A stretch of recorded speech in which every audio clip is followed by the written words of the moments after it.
The thunder of hooves startled Lillian Vaughn as she hurried down the main street of Ventura, California, in the spring of 1878, her arms laden with parcels from the general store. The sky had darkened ominously in the last hour, and the first drops of rain were already falling, turning the dusty street into a treacherous mess of slick mud. She quickened her pace, the hem of her blue calico dress swishing around her ankles as she tried to avoid the growing puddles. "Miss Vaughn, you'd best hurry before this weather gets worse." Mr. Thompson called from the doorway of his barber shop, his concerned voice barely audible over the increasing patter of raindrops. Lillian nodded her thanks, but in her haste to cross to the boardwalk on the other side of the street, she failed to notice the deep puddle that had formed in a depression in the road. Her boots slipped, and with a startled cry she tumbled forward, her packages flying from her grasp as she landed face first in the mud. The laughter was immediate. Several men lounging outside the Silver Dollar Saloon erupted in raucous guffaws at the sight of the prim schoolteacher sprawled in the mud. Their amusement only grew as Lillian attempted to rise, her once pristine dress now plastered with thick brown muck, her face smeared with it. "Look at the schoolmarm now," one called out, slapping his knee. "Not so proper anymore, are you, Miss Vaughn?" Humiliation burned through Lillian as hot as any fever. She had worked so hard to maintain her reputation in Ventura since arriving 6 months ago. The small coastal town was her fresh start after leaving behind the heartbreak and scandal that had driven her from Boston. Now here she was, the object of ridicule, covered in mud before half the town. "That's enough." A deep voice cut through the laughter like a knife. The men's amusement died on their lips as a tall figure dismounted from a chestnut stallion and strode purposefully toward her. Lillian looked up, blinking mud from her eyelashes, to see the imposing figure of Ryder Grayson, owner of the Double G Ranch outside of town. He was not a man she knew well. He rarely came into town except to sell his cattle or buy supplies, but everyone knew of him. The rumors painted him as a hard man, dangerous even, with a past as mysterious as the scar that ran along his jawline. "You all right, miss?" he asked, his voice softer now as he extended a calloused hand toward her. Lillian hesitated, embarrassment making her want to refuse his help, but another look at the still smirking men changed her mind. She placed her mud-covered hand in his and felt herself being lifted easily to her feet. "Thank you, Mr. Grayson," she managed, trying to maintain what dignity she could while dripping mud onto his boots. "Those packages yours?" he asked, already bending to retrieve the scattered parcels. Some were soaked through, but he gathered them carefully nonetheless. "Yes, Lillian attempted to take them from him, but he shook his head. "I'll carry them." "Where do you live?" "The boarding house on Olive Street," she replied, suddenly aware of how bedraggled she must look. Her chestnut hair was coming loose from its pins, and she could feel mud trickling down her neck. Without another word, Ryder turned to the men still watching from the saloon's porch. His gray eyes narrowed dangerously, and the men quickly found somewhere else to look. Then he whistled for his horse, which trotted obediently to his side. "I'll walk you home," he said, not a question but a statement of fact as he began leading both her and his horse down the street. They walked in silence for several moments, the only sounds the squelching of her ruined boots, the soft clip-clop of his horse's hooves, and the rain now falling steadily around them. Lillian was acutely aware of the curious glances from townsfolk peering out of shop windows. "You don't have to do this, Mr. Grayson," she finally said. "I'm sure you have more important matters to attend to than escorting a mud-covered schoolteacher home." A hint of a smile touched his lips, softening the hard planes of his face. "Nothing more important at the moment, Miss Vaughn." She startled at the use of her name. "You know who I am?" "Everyone knows the new schoolteacher," he replied. "My foreman's boy, Tommy, won't stop talking about you, says you're teaching him about places he's never seen." "Tommy Jenkins is one of my brightest students," Lillian said, momentarily forgetting her disheveled state in her enthusiasm for her pupil. "He has a real gift for geography." Ryder nodded. "He's a good kid, his pa's proud of him." They turned onto Olive Street, Where the boarding house stood a two-story white clapboard building with green shutters and a wide front porch. As they approached, the front door opened, and Mrs. Holloway, the landlady, appeared with a look of shock on her round face. "Lillian. What on earth happened to you?" She hurried down the steps, then paused when she recognized Ryder. "Mr. Grayson," she acknowledged with a nod that held a hint of wariness. "Mrs. Holloway," he returned politely. "Miss Vaughn had a mishap in the mud. I thought it best to see her safely home." The older woman's expression softened slightly. "That was kind of you, Mr. Grayson. Come in, Lillian. We need to get you out of those clothes before you catch your death." Ryder handed the packages to Mrs. Holloway. "I believe these are all accounted for, though some might need drying out." Lillian finally found her voice again. "Thank you, Mr. Grayson. Truly, I'm indebted to you." Those gray eyes met hers, and something in them made her breath catch. "No debt, Miss Vaughn. Good day to you both." With a tip of his hat, he turned, mounted his horse in one fluid motion, and rode back toward the main street, the rain seeming to part around him. As Mrs. Holloway ushered her inside, fussing over her muddy state, Lillian found herself glancing back at the retreating figure of Ryder Grayson. There was something compelling about the man, something beyond his timely rescue or imposing presence. Something that made her curious despite herself. Little did she know that this chance encounter in the mud would be the beginning of a journey that would change both their lives forever. The following Monday, Lillian was back at her duties in the one-room schoolhouse on the edge of town. The weekend had given her time to recover from her embarrassment, though her cheeks still burned when she recalled the laughter of the men outside the saloon. Her clothing had been salvaged thanks to Mrs. Holloway's expertise with difficult stains, but her pride was still somewhat battered. She was at her desk grading arithmetic papers when a shadow fell across her work. Looking up, she was startled to find Ryder Grayson standing in the doorway of the empty classroom, hat in hand. The afternoon sunlight silhouetted his tall frame, making him appear even more imposing than she remembered. "Mr. Grayson," she said, rising quickly to her feet. "Is everything all right? Is it Tommy?" He shook his head, stepping into the schoolroom. "Tommy's fine, madam. I was in town on business and thought I'd check to see if you were recovered from your fall." Lillian felt warmth creep into her cheeks. "I'm quite well, thank you." "And grateful again for your assistance that day." Ryder nodded, his eyes taking in the classroom with its rows of desks, the maps on the walls, the shelf of carefully maintained books. "You've done a lot with this place. It was practically falling down before you came." "The children deserve a proper place to learn," she said, surprised by his observation. "The town council was kind enough to approve funds for repairs." He nodded again, seeming uncertain of what to say next. Ryder Grayson was clearly not a man accustomed to casual conversation. After an awkward moment, he reached into his pocket and pulled out a small package wrapped in brown paper. "I brought you something," he said, placing it on her desk. "As a proper welcome to Ventura. Bit late, I suppose." Curious, Lillian unwrapped the package to find a beautiful leather-bound journal, its cover tooled with delicate wildflowers. "Mr. Grayson, this is lovely," she said, genuinely touched by the gesture, "but entirely unnecessary. Noticed you writing in a tattered one when you were at the general store last month," he explained, a hint of color touching his tan cheeks. "Thought you might like a new one." The fact that he had noticed such a detail about her weeks before their encounter in the mud was surprising. It suggested he'd been paying more attention to her than she'd realized. The thought sent an unexpected flutter through her chest. "Thank you," she said softly. "I shall treasure it." He shifted his weight, clearly uncomfortable with her gratitude. "It's nothing. I should let you get back to your work." But instead of leaving, he hesitated, then asked, "Would you? That is, I wonder if you might do me the honor of joining me for supper at the hotel restaurant tomorrow evening." Lillian blinked in surprise. Ryder Grayson was asking her to dinner. The reclusive rancher who some said hadn't courted a woman in all the years he'd lived outside Ventura. "I understand if you'd rather not," he added quickly, interpreting her silence as rejection.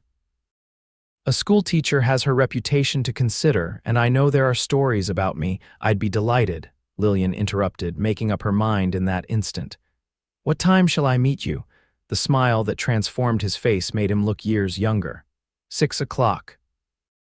I can call for you at the boarding house. 6 would be perfect, Mr. Grayson. Ryder, he said. Please call me Ryder. Ryder, she repeated, liking the way it felt on her tongue. And I'm Lillian. With another nod and a tip of his hat, he left, his footsteps echoing on the wooden floor. Lillian sat down, running her fingers over the beautiful journal. What had just happened? And why was her heart racing as if she'd run all the way from the schoolhouse to the beach and back? Word of their dinner spread through Ventura like wildfire. By the time Ryder called for her the next evening, Lillian had endured knowing looks from Mrs. Holloway, a concerned warning from the minister's wife about Ryder's rumored past, and excited questions from her female students about whether Mr. Grayson was as handsome up close as he was from afar. When she descended the stairs in her best dress, a modest but becoming garment of deep green that brought out the gold flecks in her hazel eyes, Ryder was waiting in the boarding house parlor. He'd clearly made an effort with his appearance. His usually wind-tousled dark hair was neatly combed, and he wore a clean black suit that fit his broad shoulders perfectly. You look beautiful, he said simply, his gray eyes warm as they met hers. Thank you, Lillian replied, surprised by his forthright compliment. You look quite handsome yourself. The hotel restaurant was the finest establishment in Ventura, with white tablecloths, polished silverware, and a waiter who treated them with deferential courtesy. As they were seated, Lillian was conscious of the interested glances from other diners, some curious, some disapproving. She lifted her chin slightly, determined not to let gossip spoil the evening. Conversation flowed more easily than she had expected. Ryder asked thoughtful questions about her teaching and listened attentively to her answers. In turn, she learned that he had come to California after the war, buying land when it was still cheap and slowly building his ranch into one of the most successful in the county. What brought you to Ventura, Lillian? He asked as they enjoyed slices of apple pie. It's not exactly Boston. She stiffened slightly. You know I'm from Boston? Tommy mentioned it. Said you told stories about growing up there. Relaxing, she nodded. Yes, I was born and raised in Boston. I came west for a change, an opportunity to start fresh. Something in his expression told her he understood there was more to the story, but he didn't press. Instead, he shared a little of his own past growing up on a small farm in Tennessee, losing his parents young, fighting for the Union despite his Southern roots. The war changed everything, he said quietly. After seeing so much death, I wanted to build something. Create life instead of destroying it. That's what the ranch is to me. By the time he walked her back to the boarding house, the stars were bright overhead, and Lillian felt as if she'd glimpsed a side of Ryder Grayson few people had seen. At the steps of the porch, he took her hand gently in his. Thank you for a lovely evening, he said. Would it be too forward to ask if I might call on you again? Lillian smiled. Not too forward at all. I'd like that very much. In the weeks that followed, Ryder became a regular visitor to Ventura. He would arrive in town on various pretexts, banking business, supplies for the ranch, but inevitably found his way to the schoolhouse or the boarding house. Sometimes he brought small gifts, wildflowers he'd picked along the trail, a particularly interesting stone he thought she might show her students, once even a puppy from a new litter born at the ranch. I can't keep a puppy at the boarding house, Lillian had protested, even as the little black and white bundle squirmed happily in her arms. I thought maybe your students would enjoy him, Ryder suggested. As a sort of class pet, he could stay at the schoolhouse. The children had been overjoyed with their new mascot, whom they promptly named Scholar. Watching Ryder down on one knee, showing the younger children how to gently pet the puppy, Lillian had felt something shift in her heart. This man, whom some in town still whispered was dangerous, had a gentleness that belied his rough exterior. On a warm Sunday in June, Ryder invited Lillian to the ranch for the first time. I'd like you to see it, he said, to understand what I've been trying to build all these years, Mrs. Holloway raised her eyebrows at the invitation, but merely reminded Lillian to wear sensible shoes and a hat against the sun. The boarding house matron had warmed considerably to Ryder over the past month, especially after he'd fixed her leaking roof without being asked. The Double G Ranch was a revelation. Situated in a verdant valley about 5 miles outside town, it spread across hundreds of acres of prime grazing land. The main house was larger than Lillian had expected, a solid 2-story structure of wood and stone, with wide verandas and large windows that caught the light. "You built this?" she asked as he helped her down from his wagon. "With these hands," he confirmed. "Took nearly 3 years. Started with just a 1-room cabin over there." He pointed to a smaller structure that now served as a bunkhouse for some of his ranch hands. He showed her everything: the barns, the corrals, the orchards he'd planted, the vegetable garden that provided fresh produce for the ranch's kitchen. He introduced her to his workers, who regarded their boss with obvious respect. In the kitchen, she met Mrs. Flores, the Mexican woman who cooked for the ranch and managed the household with cheerful efficiency. After the tour, they rode on horseback to a secluded spot by a small creek that ran through the property. A massive oak tree provided shade, and Ryder spread a blanket where they could sit and enjoy the picnic Mrs. Flores had packed. "It's paradise," Lillian said sincerely, looking out over the valley. "You've created something wonderful here, Ryder." He looked at her, his expression more open than she'd ever seen it. "It was lonely, though, until recently." The implication of his words hung in the air between them. Lillian's heart quickened. "Ryder, you don't have to say anything," he interrupted. "I know there's something you're not telling me, Lillian, something about why you left Boston. When you're ready to share it, I'll listen. But until then, I just want you to know that meeting you, it's changed things for me." Lillian looked down at her hands, then made a decision. "I was engaged in Boston," she said quietly, "to the son of a prominent family, Edward Blackwell. It was considered a good match by everyone, including me at first." Ryder remained silent, giving her space to continue.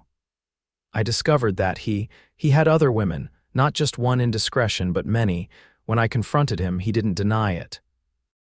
He said it was normal for a man of his position, that once we were married, I would understand that such arrangements were common in our circle." She took a deep breath. "I broke the engagement. His family was furious. They spread rumors that I was the one who had been unfaithful.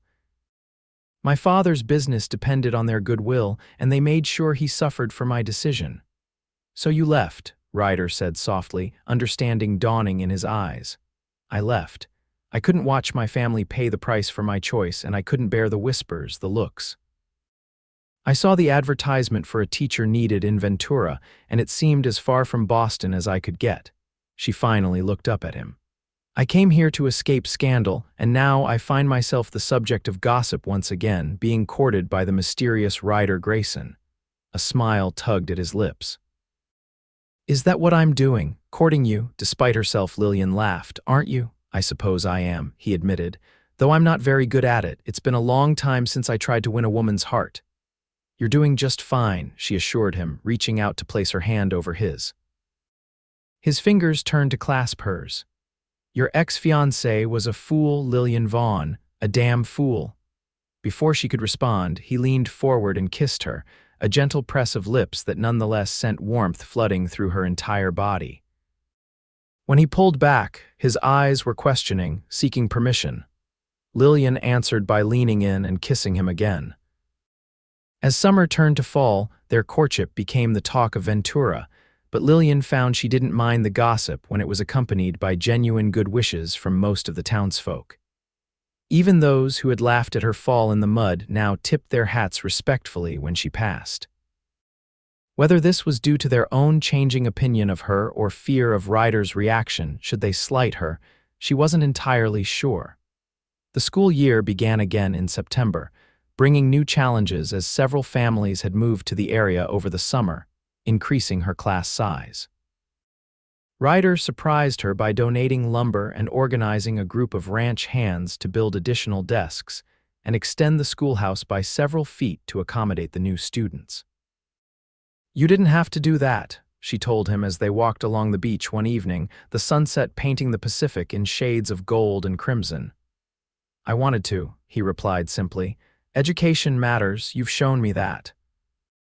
It was during that walk that he first told her he loved her, the words coming not in some grand, rehearsed speech, but naturally, as if he were simply stating a fact about the weather or the tide.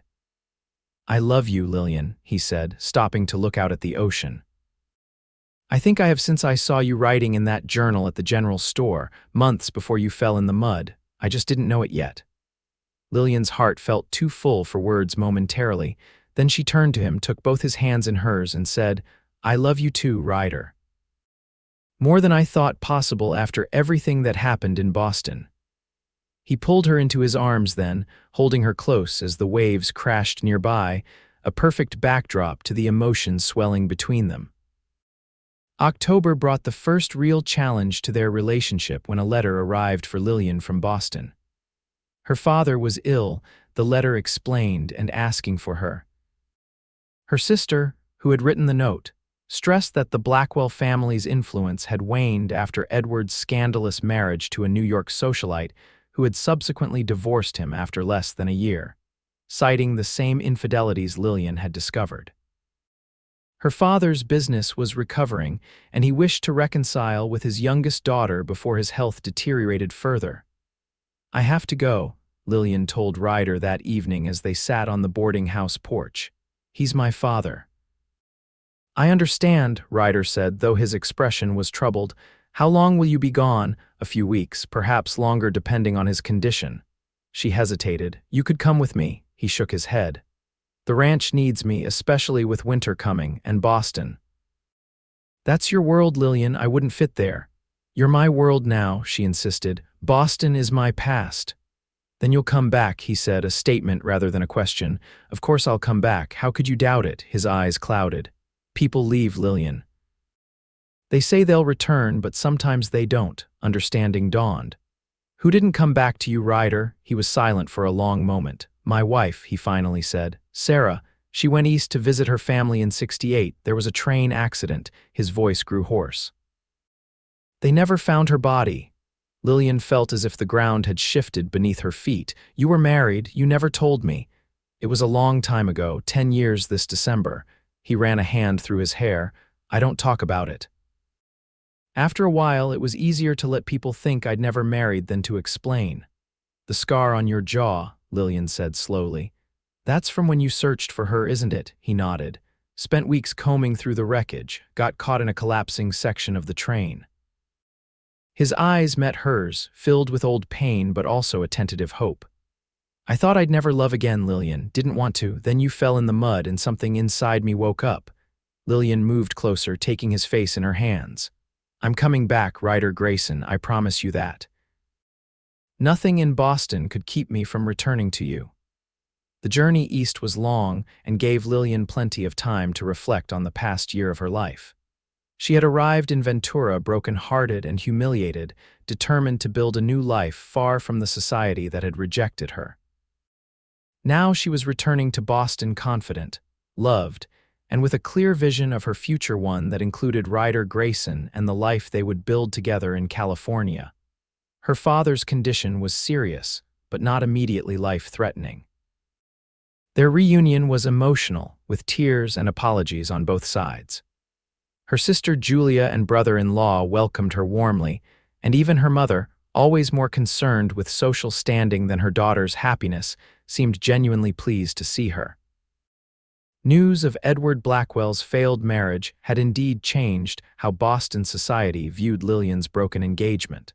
Former friends who had shunned her now extended invitations, and she found herself drawn reluctantly back into the social whirl of her former life. "You seem different, Lillian," Julia observed one evening as they prepared for yet another dinner party. "More assured. California must agree with you."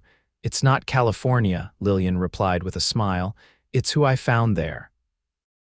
She showed her sister the daguerreotype Ryder had given her before she left, a formal portrait he'd taken in Santa Barbara, looking uncomfortable in his Sunday best but handsome nonetheless. "He's quite striking," Julia admitted, "but so different from Edward, from anyone in our circle." "That's rather the point," Lillian said dryly. As weeks stretched into a month, Lillian began to worry. Her father was improving slowly, and while her family clearly hoped she might stay in Boston permanently, her thoughts were increasingly drawn back to Ventura. Ryder's letters arrived regularly, full of news about the ranch, the town, her students being taught by a substitute. Between the lines, she could read his longing and his fear that she might not return. Her decision was cemented when Edward Blackwell himself appeared at a literary society meeting she attended with Julia. He approached her afterward, his handsome face set in what he clearly thought was a penitent expression. "Lillian, my dear," he began, as if they were still on intimate terms. "You look wonderful. The West has been good to you." "Thank you, Edward," she replied coolly. "I hear marriage was not so good to you." He had the grace to flush. "Celeste was difficult, not understanding like you would have been." "I believe you mean not willing to tolerate infidelity," Lillian corrected. "As I recall, neither was I." Edward lowered his voice. "People make mistakes, Lillian. I've learned from mine. Perhaps we could start again. Your father seems to be recovering, and I know my family would welcome you back." Lillian looked at him, really looked at the man she had once thought she would marry. He was still handsome, still charming, but now she saw the calculation behind his smile, the self-interest that motivated his every action. "No, Edward," she said firmly. "I have someone waiting for me. Someone who values honesty and loyalty above all else. Someone who loves me for who I am, not for what I represent in society." "That cowboy," Edward scoffed, having clearly heard gossip about her life in California. "Really, Lillian, you can't be serious." "What kind of life could he offer you compared to what we could have together?" "A life of truth," she said simply. "Goodbye, Edward. I wish you well, but my future lies elsewhere." The next morning, she announced to her family that she would be returning to California as soon as arrangements could be made. "But darling," her mother protested, "you've only just come home, and Edward Blackwell is clearly interested in rekindling your relationship." "This isn't my home anymore, Mother," Lillian said gently. "My home is in Ventura now, with Ryder." Her father, looking frailer but with clear eyes, reached for her hand. "Is he a good man, this Ryder Grayson?" "The best man I've ever known," Lillian replied without hesitation. The old man nodded. "Then go to him with my blessing, but promise you'll write, and perhaps someday, when I'm stronger, your mother and I might visit this California of yours." The journey back to Ventura seemed even longer than the trip east had been. Lillian found herself counting the days, then the hours, until she would see Ryder again. She hadn't told him exactly when she would arrive, wanting to surprise him. It was raining again when the stagecoach finally rolled into Ventura in early December, almost a year to the day since she had first fallen in the mud and met the man who had changed her life. The main street was muddy, but Lillian didn't mind. This mud had brought her good fortune once before. She checked into the hotel, freshened up quickly, and hired a buggy to take her out to the Double G Ranch, too impatient to wait until Ryder came to town. The rain had stopped by the time they reached the ranch, and a weak winter sun was trying to break through the clouds. The ranch hand who greeted her at the main house looked surprised but pleased to see her. "Miss Vaughn, boss didn't say you were coming back today." "He doesn't know," she explained. "Is he here in the south pasture?" the man replied. "Checking on the new calves, want me to fetch him for you." "No, I'll go to him. Can I borrow a horse?" Minutes later, she was riding toward the south pasture, her heart beating faster with each hoofbeat. She spotted him before he saw her, a solitary figure on horseback, surveying his land. Even at a distance, she would know him anywhere. "Ryder." She called as she drew closer. He turned, and even from 20 yards away, she could see the disbelief and joy that transformed his face. He spurred his horse forward, meeting her halfway, and was out of the saddle before his mount had fully stopped. Lillian slid from her own horse and found herself swept into his arms, held so tightly she could barely breathe. But she didn't care. She was home. "You came back," he murmured against her hair. "You really came back." "I promised I would," she reminded him, pulling back just enough to see his face, to trace the scar along his jaw with gentle fingers. "I love you, Ryder Grayson. Boston is my past, you are my future." He kissed her then, a kiss that held all the longing of their weeks apart, all the promise of their life to come. When they finally broke apart, he reached into his pocket and pulled out a small, worn box. "I've been carrying this for weeks," he said, opening it to reveal a simple gold band set with a single pearl. "It was my mother's. I was going to ride into town tomorrow to see if you'd returned yet, to ask you properly." He took a deep breath. "Lillian Vaughn, will you marry me? Will you make the Double G your home, be a mother to Tommy and the other ranch children who need your teaching, be my partner in everything?" Tears of joy spilled down Lillian's cheeks. "Yes," she said. "Yes to all of it." They were married on Christmas Eve in the small church in Ventura. The entire town turned out for the wedding, including the men who had laughed at her fall in the mud nearly a year before. They approached her at the reception, hats in hand, to offer sheepish congratulations and apologies for their behavior that day. "No need for apologies," Lillian told them with a smile. "If not for that mud puddle, I might never have truly met my husband." Ryder, overhearing, put his arm around her waist. "Best day of my life watching you fall," he teased, "though you looked ready to murder me when I offered to help you up." "I was mortified," she admitted. "The prim school teacher covered in mud. You were beautiful," he insisted. "Mud and all." As they danced under paper lanterns strung across the town square, Lillian reflected on the strange twists of fate that had brought her to this moment. A broken engagement in Boston, a teaching position in a small California town, a muddy street, and a timely rescue all had led her to the arms of a man who loved her truly, deeply, for exactly who she was. "What are you thinking about, Mrs. Grayson?" Ryder murmured in her ear as they swayed to the music. "About mud," she replied with a laugh, "and how sometimes what looks like disaster is really the beginning of something wonderful." He pulled her closer. "I'll remember that the next time it rains." "Next time it rains," she promised, "I'll dance with you in the mud and we'll see who falls first." In the years that followed, Ventura would see the Graysons through many seasons, the birth of their children, the expansion of the ranch, Lillian's continued teaching and eventual founding of the town's first proper school building. But through it all, whenever it rained and the main street turned muddy, the townspeople would smile to see Ryder and Lillian Grayson deliberately walking through puddles, hand in hand, remembering how a moment of embarrassment had led to a lifetime of love. And sometimes, when they thought no one was watching, they would dance in the rain, laughing as the mud splashed around their boots, each ready to catch the other should they fall.